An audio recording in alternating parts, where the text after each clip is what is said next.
विरोध करना अधिकार होता है, पर क्या हर विरोध सही है? आज की कहानी इसी पर आधारित है। कहानी का शीर्षक है मोमबत्ती और मशाल। नगर के बीचों बीच एक चौराहा था। वहां दो वस्तुएं रखी थीं, एक छोटी सी मोमबत्ती और एक जलती हुई मशाल। मोमबत्ती मुस्कुराकर बोली, मैं अंधेरा दूर करने के लिए जलती हूँ। मशाल हंस पड़ी, मैं भी उजाला करती हूँ, लेकिन जब कोई मुझे गुस्से में उठा लेता है तो मैं रास्ता नहीं घर जला देती हूँ। यह सुन के सब डर गए। इतने में कुछ युवा वहां पहुंचे। उनके हाथों में नारे थे, आंखों में आक्रोश। एक वृद्ध ने उनसे पूछा, तुम्हारा उद्देश्य क्या है? उन्होंने कहा, न्याय, सिर्फ न्याय चाहिए।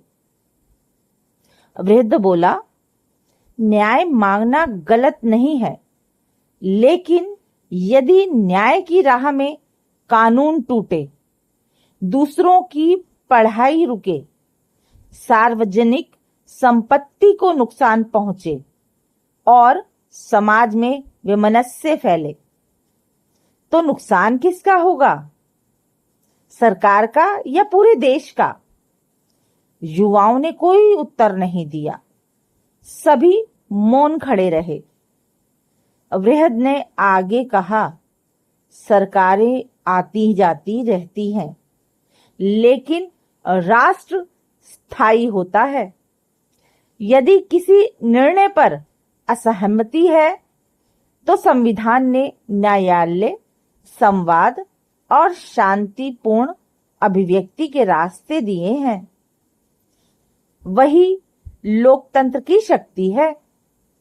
पास खड़ी मोमबत्ती बोली, मैं कम जलती हूं पर उजाला करती हूं। मशाल ने सिर झुका लिया, और मैं जब क्रोध के हाथों में चली जाती हूं तो उजाले से अधिक धुआं फैलाती हूं। धुआं कालक देता है, सारा आसपास का माहौल काला हो जाता है। युवाओं ने अपने नारे नहीं छोड़े, लेकिन उनका तरीका बदल गया। उन्होंने तय किया कि वे अपनी बात तथ्यों, तर्कों और संवैधानिक तरीकों से रखेंगे। उस दिन किसी की जीत या हार नहीं हुई। जीता तो केवल लोकतंत्र, जिसने सिखाया कि अधिकार और कर्तव्य साथ साथ चलते हैं। जी हाँ, आज की कहानी से हमें यह संदेश मिलता है कि लोकतंत्र में असहमति अपराध नहीं है, लेकिन कानून का सम्मान प्रत्येक नागरिक का धर्म है। आवाज बुलंद हो, पर विवेक उससे भी ऊंचा हो। यह ध्यान रखना बहुत जरूरी है। सोचिए।